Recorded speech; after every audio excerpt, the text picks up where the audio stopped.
Stories. From a parent reading a bedtime story to a toddler, to the epic films that entertain us, stories touch our imagination. Stories pull at our heartstrings. Stories can lift us up. And stories can frighten us. What is it about story that is so special? Simply put, God speaks to us through stories, and God can speak to others through our stories. Think of God's Word. In the beginning, and Genesis tells us the story of how God created us. Think of the stories of the Old Testament. Noah's Ark, the parting of the Red Sea, Jonah and the whale, David and Goliath. And then consider the greatest story ever told, of God coming to us as an infant child, and Jesus teaching us by telling us stories, parables whose deep meanings move our hearts. Remember the story of the prodigal son, or the story of the Good Samaritan. And remember the story of Jesus' passion, his agony in the garden, suffering and dying on the cross for us, meeting Mary Magdalene in the garden after the resurrection, and then walking with the disciples on the road to Emmaus, where they recognized him in the breaking of the bread. The center of our Catholic faith is retelling that story at every Mass, where once again we recognize him in the breaking of the bread. In this Spark series, we're going to focus on story, but not just any story. We're going to focus on your story. What is the story of what God has done in your life, and how you can share that story with others?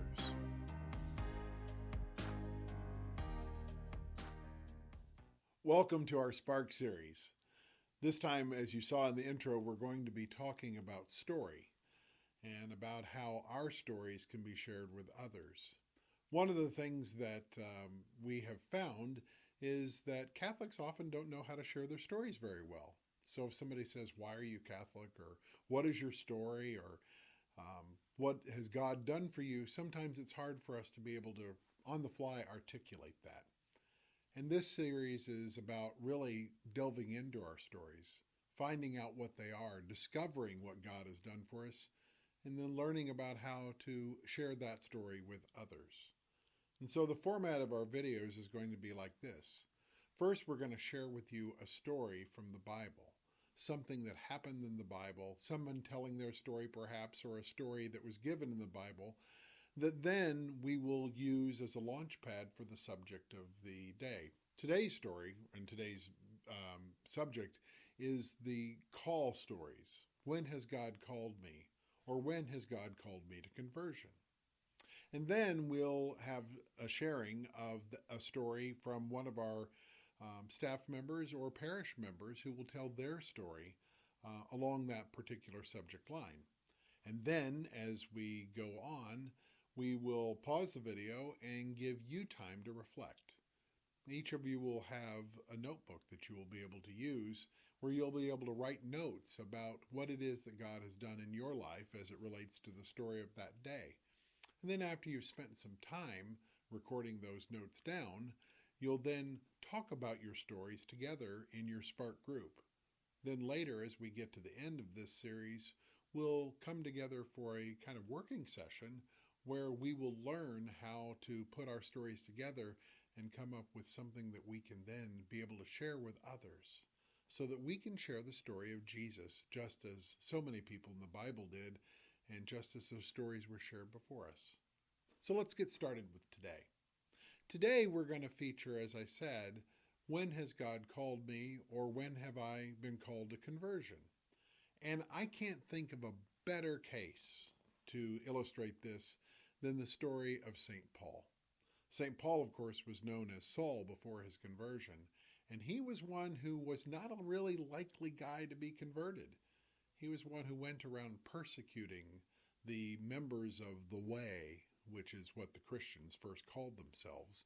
He went around persecuting the members of the way, and he was quite reviled and feared by many in the Christian community. So you can only imagine what it was like when this guy came and said that he had been converted. But lest I tell the rest of the story, let me give you the story in Paul's own words as it comes from the Bible in Acts 22.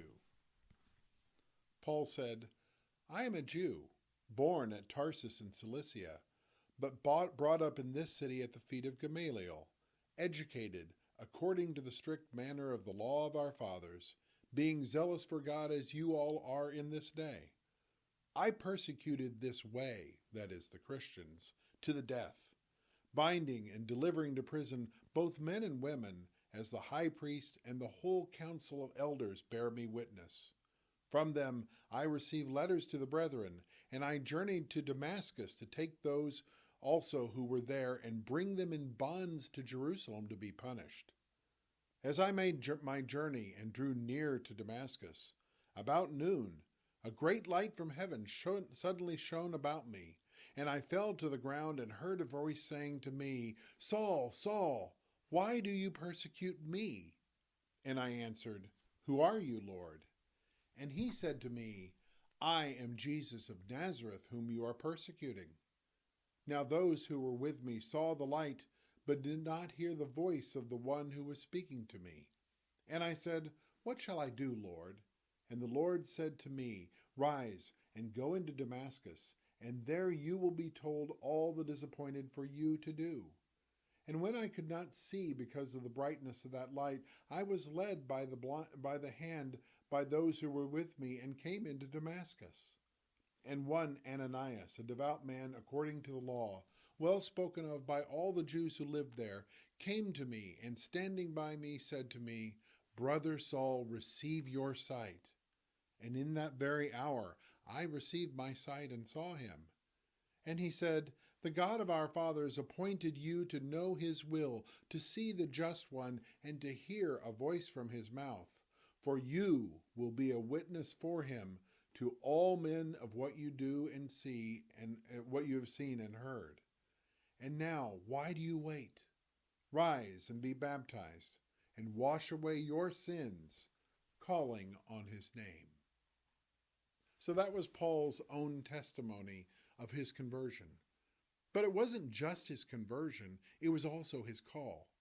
Because you see, God decided that this man Saul, who was persecuting, would be the one to actually spread the witness to all of the Mediterranean region. Paul was the greatest evangelist by far of the earliest Christian church, and God chose him. We might ask, well, why did God choose him? Why did God choose Paul? Well, first of all, Paul was very articulate, well-spoken, well-educated. He was one who really knew how to speak and to be able to tell his story. And also, he certainly had an amazing story to tell, going from one who was persecuting to one who was spreading the gospel. He also spoke Greek so that he could speak to all the peoples around the region who had been colonized by the Greeks. And he was a Roman citizen, which meant he could pass freely. So Paul had all the ingredients he needed. All he needed to be able to do that was Jesus.